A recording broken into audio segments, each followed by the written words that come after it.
What started as a financial crisis has quickly become a large and progressive real economy crisis affecting enterprises, workers, families and households in virtually all communities and countries, and we do not know today how far and how deep it will go. We need to act so that the already poor do not see their very low income squeezed further by still high food and fuel prices.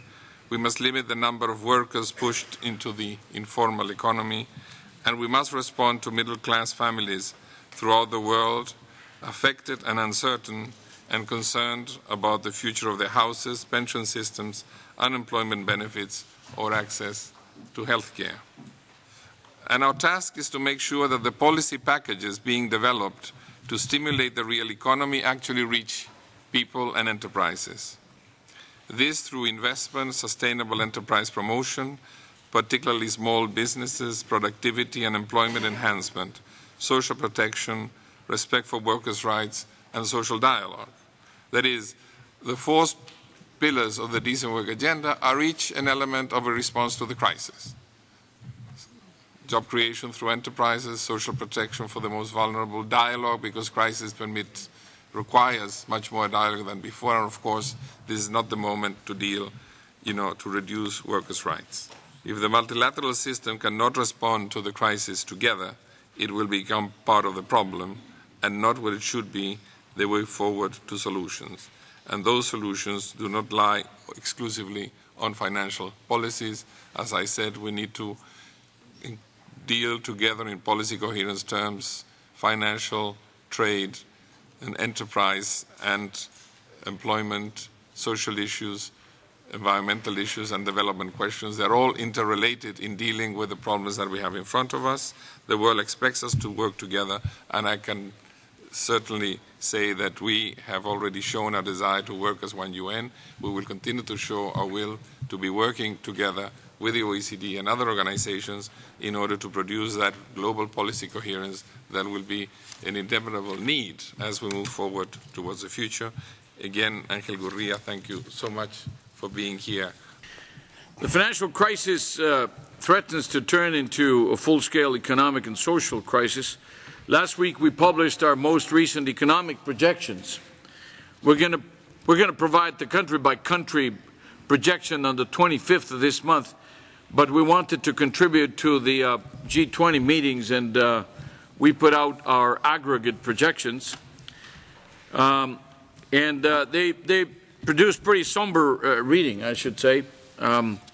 Despite the great uncertainties that surround such calculations today, we basically expect average unemployment rate in OECD countries to rise from 5.6 to 7.2% by 2010. This means about 10 million more unemployed in the OECD area alone by that date, the most rapid rise in OECD unemployment since the early 90s.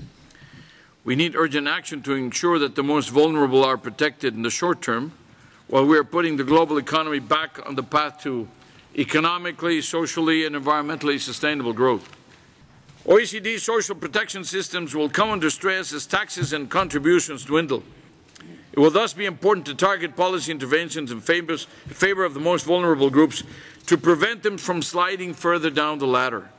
At the same time, we must improve the longer-term labor market prospects for all workers. But this may not be enough.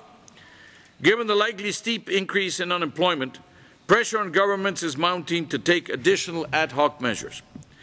Many governments are also already responding, and we, of course, would like to see that they keep two guiding principles in mind. First, the now famous 3 T's, that these interventions are timely, they're targeted and temporary. Cooperating with the ILO will also be increasingly important as we move ahead in our process of what we call enhanced engagement with a view to possible membership. It's a complicated name, long, certainly a lot of words.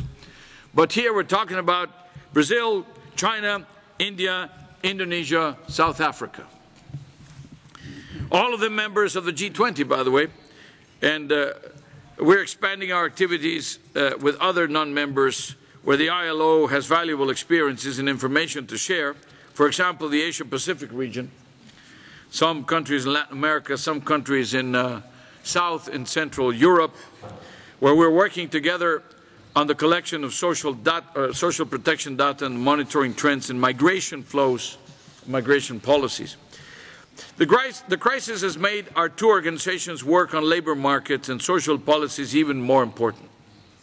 Success or failure in the area will affect not only the livelihood of millions, but also will determine what the citizens of the world want the global financial and economic architecture to look like after the crisis.